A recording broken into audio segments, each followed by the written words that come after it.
Hello, I'm TJ Barczyk. And I'm Casey Brazil. And this is Work Friends. Work Friends is a podcast where we look at typical water cooler conversation, funny stories, and hopefully give you some interesting topics to talk to that one person in the office that you seem to have nothing in common with. From our last thrilling episode, you may remember that we made a blood pact So one of the things we wanted to try on this podcast was little experiments, productivity hacks, things like that. And one thing we talked about in our last podcast was decision fatigue and how in the modern world you make so many decisions. As you make more, you maybe hit diminishing returns. We said the next week, which is this week now, you're in the future with us, we would make routines that we would do exactly the same for a week long. So the ones we did were: when do you go to bed, when do you wake up, when do you eat, what you eat for breakfast, and what you wear.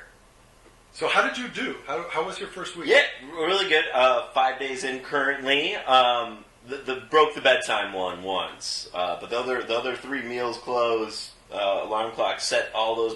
Got myself a little Excel sheet on Sunday and mapped out which each of those were.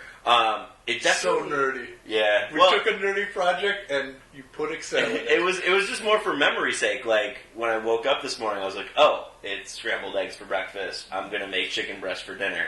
And like it just helped from a grocery shopping standpoint, and like honestly the biggest advantage I've gotten from it, there's obviously we can get into the decision fatigue and how that part felt, but like I just ate healthier.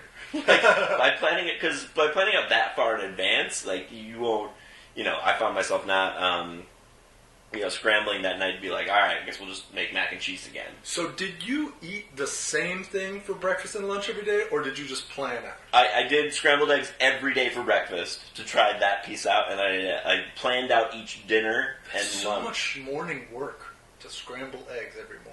Well, when you have a 5-year-old son, you like to get some protein in him. He's a little picky for breakfast wise. He'll eat bread and butter, scrambled eggs, or dry cereal. So there wasn't a ton of choices.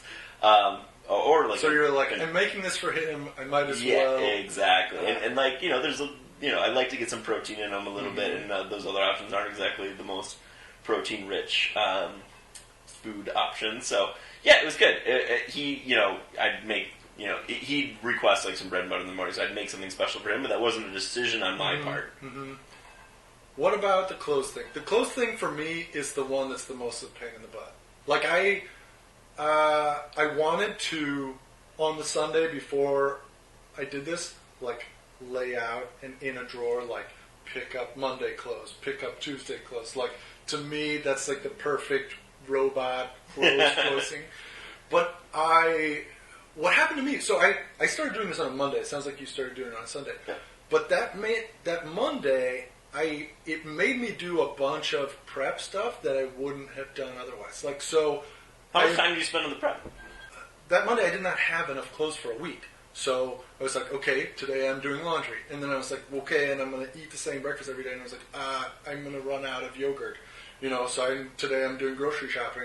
But that, having it built in that you're going to do this, makes the prep better and easier. There's no way to grocery shop like perfect.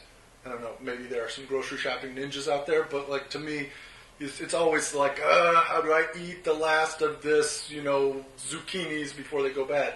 But when you say what you're going to eat and you say I'm going to have my whole, like what I'm going to wear figured out, then it makes, like it motivates you to get that prep done and be more efficient about it. Yeah, I've noticed that getting into kind of day 5 here, there are just some food in my fridge that I'm like, oh, I have to eat this. So like as I get into next week, I've made that mental note of like make sure to include whatever, like fruits and things like that.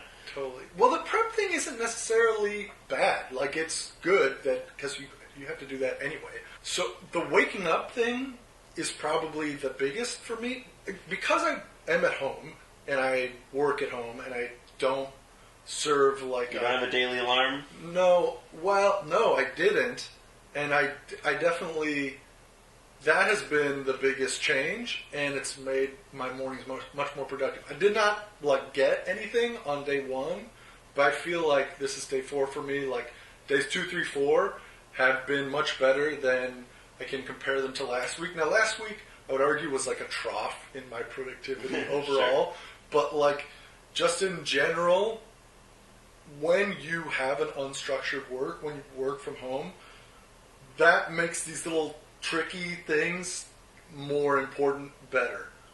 But I definitely want to. I'm not going to stop at the end of this week. I'm going to definitely do at least one more week, because this week I actually felt it was pretty easy for me. So in sales, I had client meetings Monday, Tuesday, so I knew I had to wear dress pants, dress shirt, easy, 2 pairs of dress pants, 2 dress shirts. Wednesday, Thursday here, I've been in the office, just kind of 2 pairs of jeans, 2 kind of casual, dress casual, work casual shirts. Pretty easy. And the waking up, I didn't wake up at the same time every day, but it was guided by, I know I have a client meeting an hour away at 8 a.m. I have to be up by X time to make sure to get this stuff done. But so it was pretty easy to set the alarms ahead of time. Yeah, I have none of that.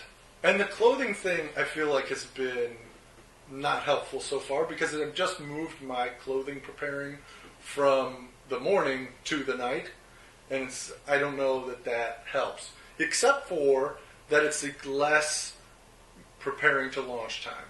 Compressing that morning routine maybe is good, and maybe that helps, but we talked about how it's so hard to tell if you actually are being more productive or not, unless it's a huge jump, a 5% productivity increase over the period of a week would be a huge increase, but you might never be aware of it. Yeah, and that's the secret behind the decision fatigue thing. Is it's not something you notice in the morning. It's something that is it's like a muscle. As you work it out, theoretically you'll be making better decisions later in the afternoon. I don't know if that's true, because it's just such a hard thing to measure. I definitely notice in the morning I'm less stressed. As someone who's a perpetual snooze button hitter, I've pulled that out of the repertoire with the morning alarm. The clothes thing makes that, maybe I'm saving 30 seconds a minute, whatever it is. Definitely less rushing to get out the door to get to wherever I need to be by a certain time. Yeah, just by getting ahead of it. You're totally right about setting your bedtime. That's not something I've ever really done as an adult, except to be oh, crap, it's late. Or I just, I ran out of stuff to do, I'm going to bed. Yeah. But, now that I have in my head, 11 o'clock is I've got to get there before 11 o'clock. It definitely has changed my mentality. I thought of myself as, going to bed at 10 or 10:30, but I don't and never have. I guess it's I stopped doing useful things then, and maybe then I'm, reading or doing what... But I now that I have to get to bed at 11, it seems like it's just right there. Yeah, that's the one that I'm not sure I'm going to be able to keep, because I am totally one of those kind of work till you get tired and go to bed, or watch a movie and kind of if I get tired during that, that's going to be the hardest one for me to keep. I want to do it because it's definitely... It's super good for you. The nights I did, because I think humans in general are pretty sleep deprived, right? Yeah. Especially kind of, especially work drones. Yeah, exactly. And I've kind of lived on 6 hours of sleep my whole life, so planning out 7.5 is a weird sort of just total revolution to me. But it is there's part of it in the back of my head that's really would have liked to watch that movie last night or something. Just it's not even productive stuff. It's just But FOMO, you miss things and you end up laying in bed for 45 minutes, kind of oh, what do I need to do tomorrow, and all this sort of whether that's good or bad. I'm sure I go to sleep faster laying in bed for half hour, 45 minutes, than watching an entire 2-hour movie or something like that. Yeah, it definitely... But I like it better. Well, it's also just I hate laying in bed awake. That feeling alone, it's just oh man, what? God, I really don't want to be here. Probably the discipline of doing that will make you sleep better. Right. If you have, and I've never had trouble sleeping. I've one of the great blessings of my life. I can sleep in loud places. I can sleep. Like I always want to get up in the morning. It's very rare that I sleep in. But I think if you have trouble sleeping at all, this must be good for it. Trying to make a routine that you regularly do, that has to be good for it. One, you mentioned like the things that I have to do. One thing, and it's almost too obvious to say, but having pen and paper next to your bed and writing out the things that are on your mind, that changed my life. I've heard a lot of people talk about that. Is like if there's one thing to do that will change your life is like map out the 3 must-dos for like the next day before you go to bed. And I think that's more from if you're an entrepreneur, if you're like running, self-employed, if you're that type of, like, you're the CEO of a company. I'm going to walk in tomorrow, I'm going to have 8 emails. I Yeah. can't, like, predict what those 8 emails are going to be, but... You can only shape your workflow so much Yeah. in your current position. As you become more senior, that may change, but right now it's like, I got to eat what they put on my plate. Exactly. No, but that thing of when you say, like, I get in bed and all of a sudden I'm worried about all these things. Mm-hmm. Oh, I talked about this book, Getting Things Done, at the last time we did a podcast, and I picked it up because I started thinking about it. And the thing he says is, like, you have all these open loops in your life, right? Like, any person at any given time has maybe 20, call it 15 projects, like, this podcast is not the entirety of your or my Right. life, but it is a project. Yep. And if it was the only thing you were going to do, you could be like, okay, next I'm going to record it, next I'm going to edit it, then I'm going to promote it, blah, blah, blah. But because you have to switch back and forth, you use all this RAM just remembering your next action. Yep. So he talks about, like, when anything you can do to get open loops out of your mind and into some kind of collection system that you trust yourself to check. It makes it real. Well, it's not that it makes it more real. It's that it saves you from the stress of it. It takes the angst and the anxiety out of you, because it's not enough to write it down. You have to write it down in a place where you know this is not like a scrap of paper that Right. then gets lost. Or, it goes onto a desk that's a sea of little scraps of paper, none of which you ever check. But if you can get some of those open loops written down, I'm telling you, TJ, it's fantastic. Especially if you're in like a very stressful time of your job. How does your wife feel about you, like, turning on a lamp and writing stuff down while you're about to go to bed? I would hazard a guess, and I'm speaking for her, obviously I don't know. But like, she can really tell when I'm stressed out. Anything I do to become less stressed out is like an immediate +1 to me as life. Sure. Even if she had no empathy for me and was some kind of cruel automaton, just me like rolling around and being like, the Walmart deck, or whatever, is enough of a stressor that anything to decrease that. Yeah, I mean, but if you trust yourself that you'll look at it the next day, you can write it down in the dark. That's true. Like, Yeah. you can write it big, Walmart deck, tell. Do you do any sort of like mobile note taking? Because I've been trying to get into that. I have a hard time sticking with it. And I've tried a couple of the free app, whatever efficiency type things. I haven't had much luck with I'll write stuff down and I'll do it for 2-3 days and then it hasn't become a habit. We maybe should do a segment about this, except it might be boring. But neither of us is note takers, Yeah. particularly. Like I always have a pen and paper. That's the way I like to work, and I might write down 3 things from a presentation, like, oh, I really need this person's email because we're going to buy this. Yeah, And I'll write down next steps, but I'm not writing stuff to remember stuff. No. What I'm talking about is like freeing yourself from the feeling of like, we still haven't hired that secretary. We still haven't hired a secretary. Because like, hiring a secretary or a office assistant is a project, right? It's not a one-step thing. So like, it's an open loop of it creates stress in you. So there's like 2 things you need to do to let your mind get to like a calmer, more productive state. The first is you need to think like, what is the actual action? So if you're like, oh, I want to recommend this person and this person for that job, or oh, I want to post this on this forum, or oh, I want to contact HR to get, whatever it is, give yourself a concrete thing to do in action and write that action down.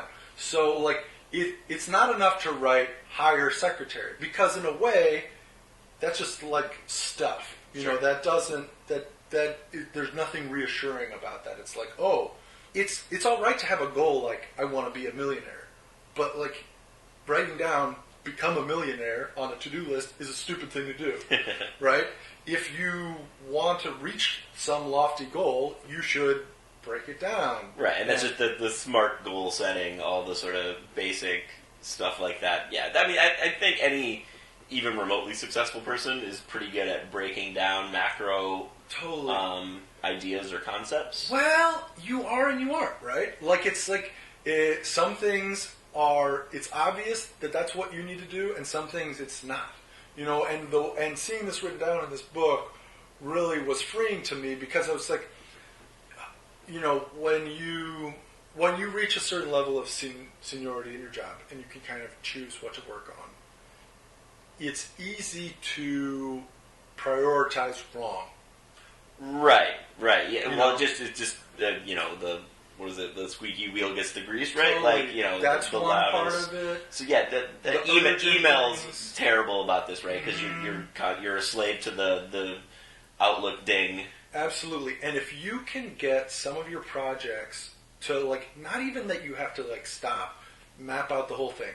I'm going to do this, then this, then this, then this, then this, and this. Maybe that's useful sometimes. Maybe it's not useful for you at all. But if something, especially if something is weighing on you, saying, like, this is the next thing I have to do, is huge. So, like, take this podcast, right? Like, just trying to figure out, like, building a website, promoting it, just by kind of figuring out, I need to make editing time now. Oh, I need to learn that software. Just trying to figure out the concrete next thing makes it a lot simpler. Makes a lot of sense. I'm not great at that, because I'm just one of those people that just, like, I'll when I find free time, like, I don't have a problem motivating myself to jump into it. Totally. So I kind of take it as as available process. Mm-hmm. But no, to your point, anyone who knows me knows I dwell on stuff a lot. Totally. So I'm not the best at handling stress. So maybe to that point, maybe I'll try it. And you're a dog with a bone. If you get into something, you are like, and I'm like, we are talking too loud for this taco joint right now. Just get excited, and then if I have free time, I'm gonna go back to that. I'm gonna go back to that. Totally. And I'm pretty good at multitasking, so I can answer a couple emails and then jump back into it and won't let it die. Yeah, and I would say the only piece of it I would, like Dr. Casey prescribes, is like for the sleeping piece. In order to absolve yourself of the sin of not finishing all the work in the world, getting some of it out of your head and into a storage that you will recheck, it's night and day. Yeah, it makes a lot of sense. But there is a piece of me that I don't enjoy at the time, that weird silent half hour of lying in bed, but I think it's good for me. Absolutely. I had an ex-girlfriend who hated having the radio on in the car or any music. And I always thought it was the weirdest thing. Yes, you dated an evil alien. Yeah. Well, see, everyone's like, this is terrible, but we had the best conversations, and it forced us to we talk, must interact, and all these weird things. And even if think about it, if you're going to a meeting, you don't. Most people, I think, don't put the radio on, right? Because you want to think, play through stuff in your mind. How am I going to say certain things? How am I going to do this? Any sales guy can relate to this. Is you kind of need a silent period to really just play through things. So if I'm going to a really important meeting, I won't have the radio on. If you do that all the time, my shower time is my one silent time. We're so inundated with media and television, radio, kids, family, friends, social media, phones, all this sort of stuff that there's very little silent time. So this weird thing when I'm laying in bed, it is stressful, but it is a little bit clarifying in the fact of like, okay, like even just thinking about like, here's the 5 things I need to do tomorrow. That's something I wasn't doing 2 weeks ago. Right? That conversation in my head didn't exist.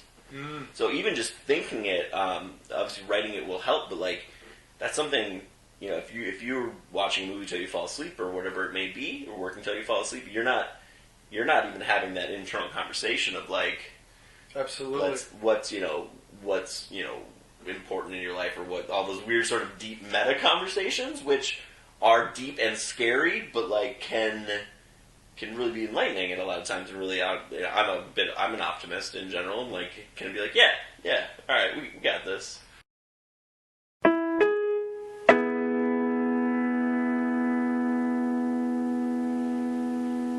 the next topic, I want to talk about national politics, and especially in the context of a workplace conversation. Right? Like how politics. Yeah, we're obviously in an election, year, an election millennium, and by far the most talked about election in my memory, and probably ever, especially with the way social media and that sort of has gone, and the candidates we have, and all those sort of parts of it. And it's arguably the most divisive one that in my memory. And just for kind of context here, I'm an undergrad in political science, right? I've had, probably more knowledge of political, process and all these sort of pieces and, written papers on why certain candidates have gotten elected and all these sort of things. So when somebody comes in with just kind of thought process stuff, it's really, really hard for me not to jump in. That is so clearly wrong. Not to jump in and be like, but I was a guy that was like, Donald Trump doesn't have a shot in hell. So like, as much as my background, been wrong.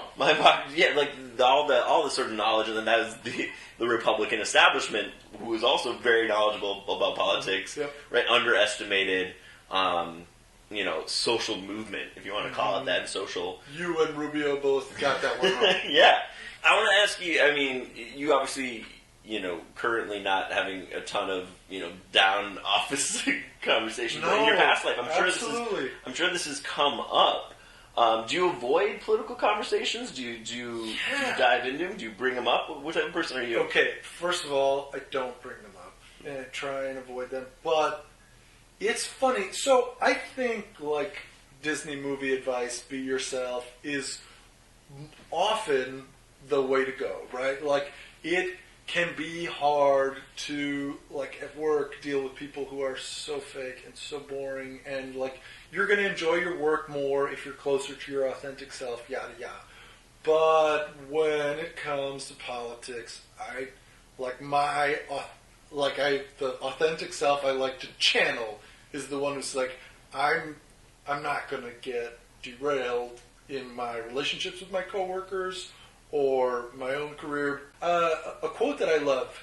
So I didn't study poli-sci, but I think that to be a citizen in the world, you should at least be somewhat engaged with politics. I don't mean you have to like go to a rally every week or you have to like wear a flag lapel pin, but even if you're not interested in politics, the quote I love is, politics may well be interested in you. So like we live in a world where politics exists. That said, when I'm in the workplace, I have no problem when things like this come up, being like, interesting that you say that. Sit this conversation out. If you want to argue about whether the White Sox or Cubs are better, I would rather do that. You say that, or do you just not talk? I try and duck it every way that I can, and I even, to the point at which I will say to my coworkers, especially if they're like a protege to me, or like somebody maybe I hired, or maybe I might tell them, like, think about it like this. I mean, clearly, no work environment is like a perfect encapsulation of the world, but in an average setting, most of these hot button issues or most of these political elections are pretty close to 50-50. Maybe it's 60-40. Sure. Right? Whatever position you take, you may be alienating half the room. Think before you speak. Don't be too The difference stubborn about between stuff. most Republicans and most Democrats is razor thin, let alone like a Bernie versus Hillary debate, which people have and people get very, very upset about. Totally. I don't want to wade into that at work. You know what? I censor myself so much on this stuff that I don't want to get into it on Facebook. Facebook is kind of my friends that I like, but it's kind of not my friends. Yeah. A lot of the people on Facebook are like people that I have some relationship with, but I don't care to hear what they think the proper thing to do about immigration reform is. This is where I weigh into politics in public forums, is things that the world hasn't been politicized too much. So I write publicly about city planning local and zoning politics, and things like that. Well, it's not even local politics so much as it's like design and how cities are made. And a lot of that has to do with the environment and climate. And like these are very political issues. But if I'm talking about where you should be allowed to put a bar, that's something that you might have an opinion on and I might. Yeah. But it might not line up with the party that we generally vote for or things like that, because it's not so politicized. Like, I would happily talk about how the penny should be abolished, right? Which is obvious. Everyone should think that. And that is political, technically, and that bills have been written about it. And that's not a political conversation. It's not abortion, right? It's not something that people have argued about and there are party lines on. I just feel like those conversations on Facebook... Yeah, this is something they're definitely not useful. This is something I struggle with because, to your point, I want more people to be engaged in political conversation, and I can't say that unless I'm willing to participate in those conversations. But at work, you want them to be engaged in them? I want people to be informed.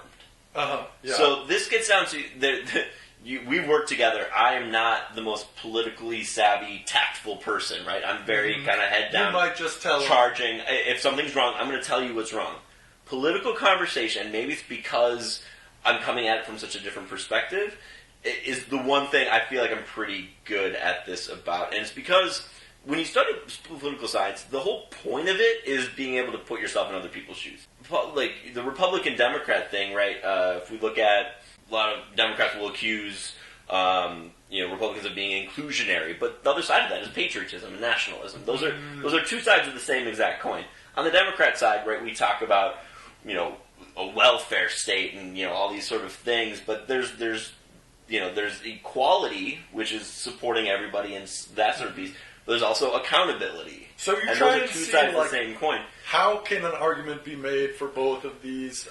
I think everyone, Republican, Democrat, needs to find 2 or 3 issues on the other side that they support. And you don't need to be super gung-ho, but mine's always been, like, as a diehard liberal, unions. I have a really hard time supporting unions because I know what they've done to the state of Michigan.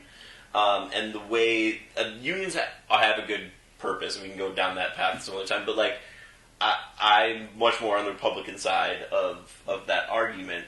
So, like, if I do run into someone who has a clearly opposite political views, we can actually put ourselves in each other's shoes and have a civil conversation that's still engaging, still political, and you're not simply avoiding the topic. Totally. I think it's an interesting kind of way to frame it.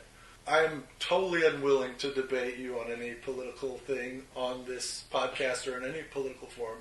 But I would say I think your point about trying to find empathy is well taken. And I, more than just saying like, okay, these are my 2 or 3 issues that don't line up with my political affiliation, I think just trying to have empathy, trying to understand what the logic is of the counter-argument to what you believe is super important.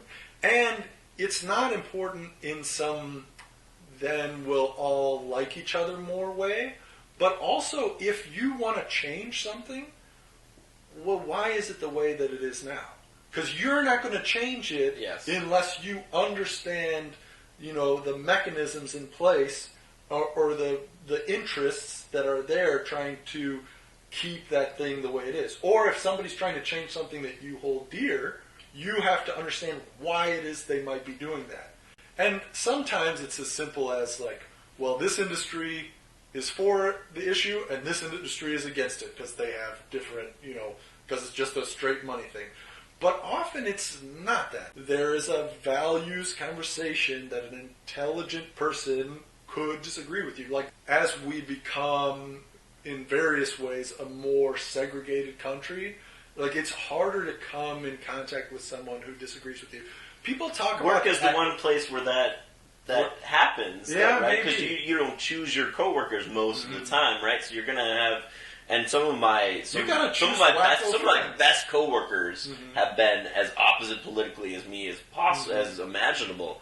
To your point of as the society becomes more, I don't know, segregated, divided, whatever you want to call it, due to kind of the way media's target, feeding you your own soup back to you. Totally, and just the places we live, right? Yeah. Oh, you're surrounded by people, and you only watch the news source that supports your views, or you only follow people on Twitter that support those. Or even if I had a random conversation with a person in my neighborhood at my coffee shop, that person would be demographically very similar to me. Yeah. People segregate themselves, and they have to. The more you're aware of that, the more you can kind of have access to different ideas. And maybe that changes your mind. Maybe that leads you to new ideas, and that's good. But maybe if you really do have a righteous cause, if you understand the people who are standing in your way a little bit better, maybe you figure out how to talk to them and change their minds. 100%. We've talked about this in the past, right? The best marketers are the people that can market to people not like them at all, because most of the people are not like marketing VPs, are not the common consumer. Totally. But that goes back to kind of my soapbox on this issue. I want people to have political conversations that don't end in yelling. I want people to be able to have a civil conversation, and the way to do that is find common ground and change the... No one will argue with you when you say, let's not have an us versus them conversation and change it to how do we make it better as a whole. Now, we have different ideas on how to get there and these sort of things, but there's some basic human qualities that we can generally agree on in principle, and just it's a question of how to get there. It's not a question of we think this and they think that, or I think this and you think that. We need to work towards a solution. And that's a little bit soapboxy and a little bit. It's interesting. I think we may have. No one's gonna fight you on that. Yeah. Especially this election. Whenever people bring up who they support and these sort of things, try it next time. Just say, I don't want to engage in kind of us versus them rhetoric. Let's let's talk about the actual action or the solution or whatever it may be. Getting out of the zero sum of the election itself is huge, right? Because elections are zero sum. Somebody wins, somebody loses.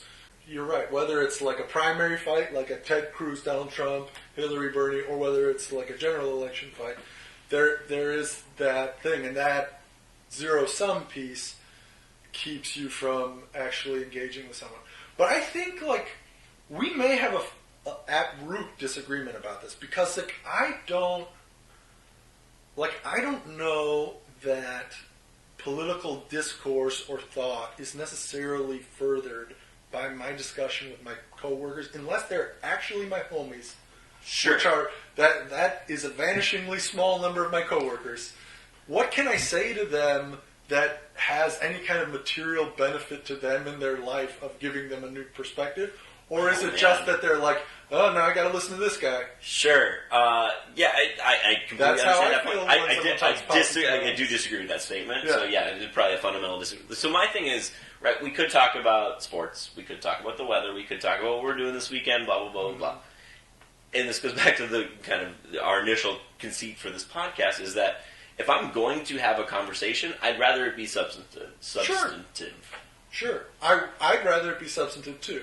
However, if I can keep it from something that, and it's funny because everything is politics, but also a very small number of things are politics. If I can keep it out of that territory of encampment identity tied up in this, that actually makes the conversation more substantive, because on some of these issues, it's like people just have their little codes. You know, they have their stump speech. They have their, this is Sure. the little, you know. Here's the 3 bullets I heard on the news last night.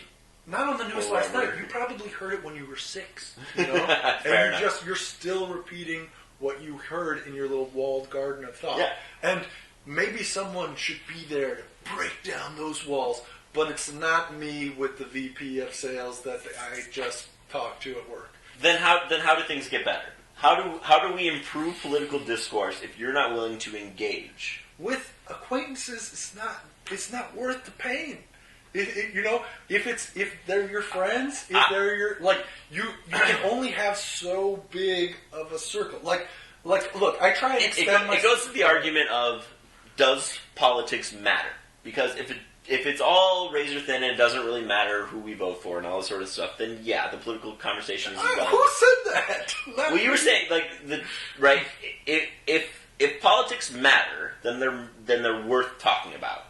Sure, but are they worth talking about with everybody? In a empathetic manner, yes.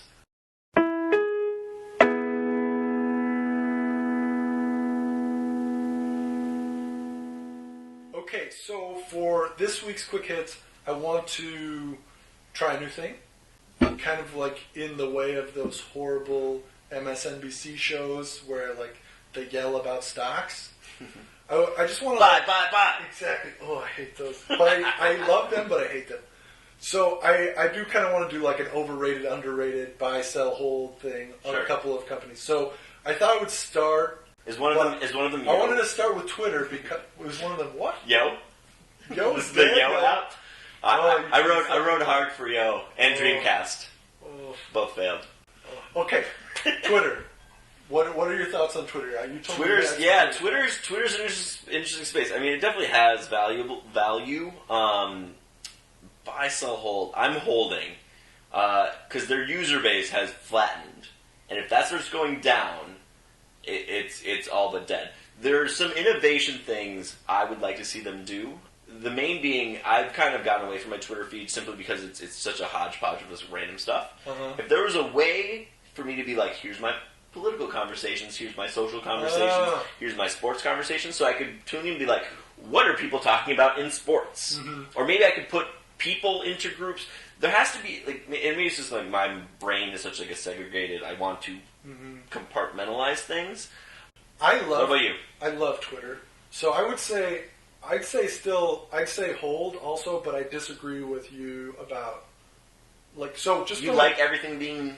from a straight business standpoint, I feel like they're trying to break Twitter. Twitter- Who's trying to break it? The owners, the Gotcha. BizStones. So, like, Twitter is so, like, the things that are good about it are the things that differentiate it, and that this business of, I open up Twitter and it's really the last 10 things people said, that is good.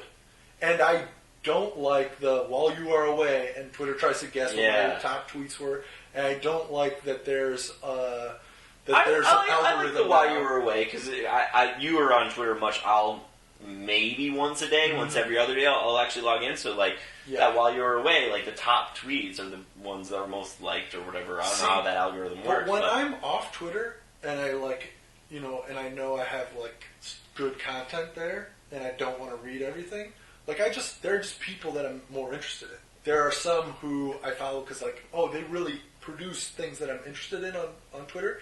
And then some of them are like, oh, if there's a home run in the White Sox game, they'll tell me about it. I never want to see that tweet in the future. I just Sure. want to see it in that particular moment. I think that... Harala Bob. Yeah. Love Harala Bob. he is a great Twitter follow. I would like them to get a little better at the live streaming video piece that is. I mean, I've used Periscope for, like, watching weird fringe sports games and things that aren't on TV. And someone who doesn't, you know, we don't have cable, like, there's a good way to find certain things on there. And I think if they got better at, like, watch the celebration at the end of a sporting event. Facebook video is doing really well, and Twitter should have been doing this forever ago. Yeah, I don't know if Facebook video is doing as well as it says it's doing.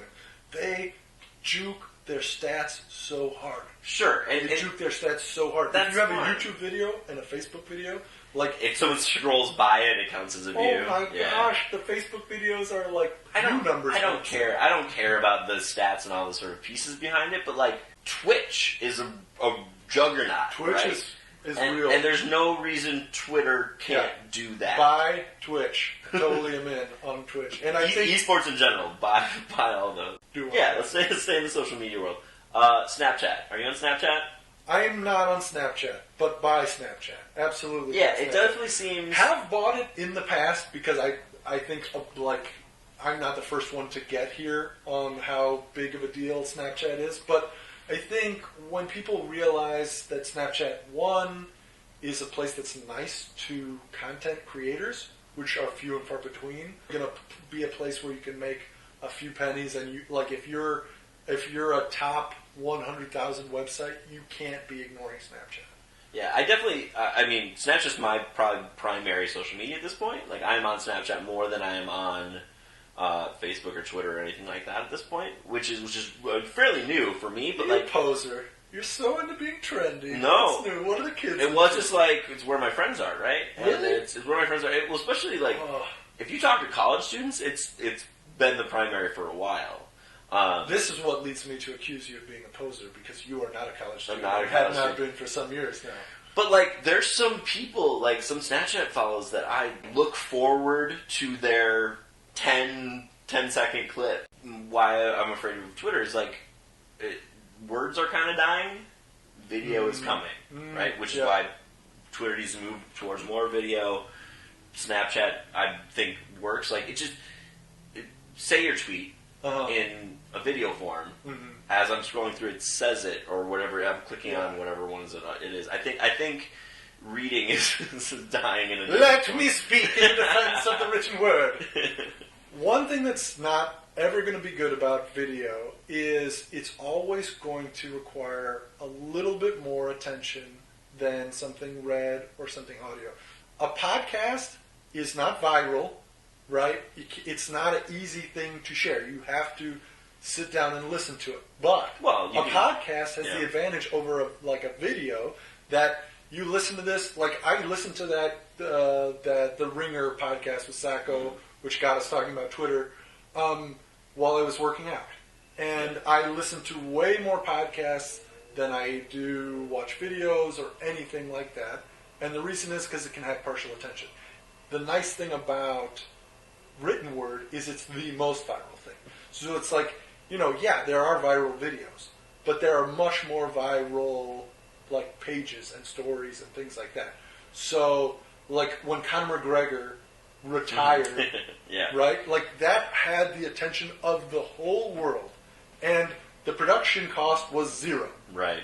Whereas video, that takes more time. Oh, do you think him recording himself saying, "Hey, I'm retiring from the UFC"? It doesn't get published by ESPN as clearly, but like it still gets spread. It will still get spread.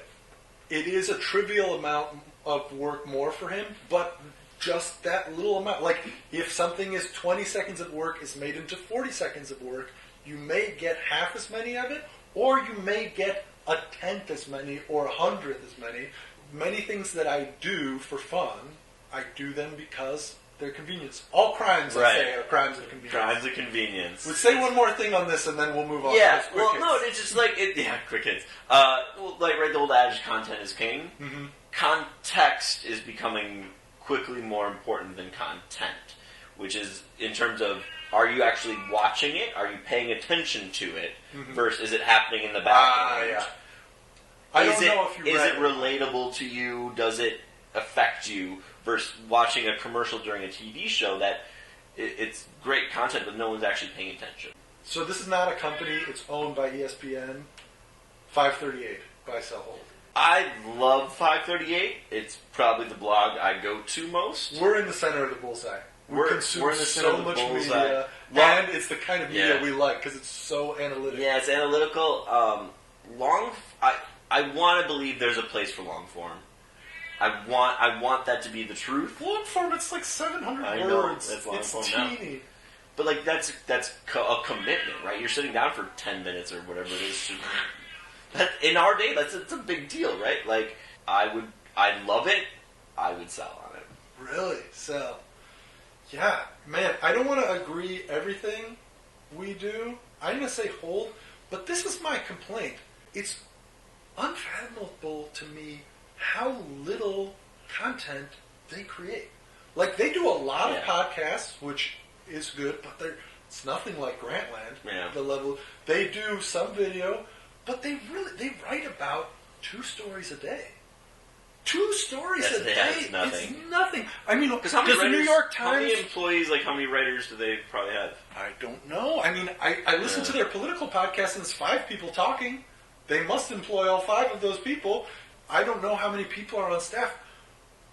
Maybe they feel like they just produce at a higher quality. Maybe they feel like... Maybe. And a lot of what they do is not stories in a traditional sense. So, like, the they'll NBA production... They'll pull in writers from other, from other jobs and things like that. Like, a lot of those are not full-time employees. Totally. Well, let me get to the end of this idea about the features. So, like, a big thing they do is not just, like, Tom Brady is such and such. It's, like, their features on, like, let's say, their predictions for... a caucus, who's going to win a caucus. That is updated sometimes daily. Yeah. So it's like they wrote 100 tiny stories. Oh yeah, during the NCAA tournament, yeah. I was daily checking the probabilities for each team. Absolutely. And people who love probabilities, like you and I, love their website. But I just feel like there's not enough there. Like you have this guy who made such a cool, really interesting blog. They scaled it a teeny bit. Like they tripled the content that he was making by himself. Well, I mean, I want them to. I mean, if you look at what happened to Grantland, it wouldn't shock me if ESPN was like, "You're not making money. Do not hire any more people." Right? Maybe it's the scaling. I doubt has anything to do with him. But I think with 10 writers, you could have 10 stories a day. Absolutely, you could. Yeah. And I'm not saying that I want... And it's funny because, there's infinite content on the internet. It's weird for me to want more than is there. Maybe that just speaks to the quality of the material they produce and how different it is from everybody else. But I like the Inc. magazine, Inc. website. Is another one. I'll go to it because there's a ton of content. It's a lot of stuff. Totally. And that has to be a small shop.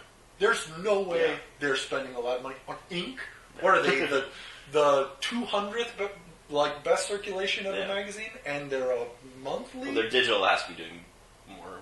And 538 should be in that top spot. Like Vox is probably my go-to. Vox is good. Vice is really good. Yeah, I don't consume a lot of Vice stuff. But that's my only... I think I would like 538 better than Vox. Because I don't need that, a little bit left politics thing. I'm probably, I'm probably more interested in sports than I am consuming sports stuff.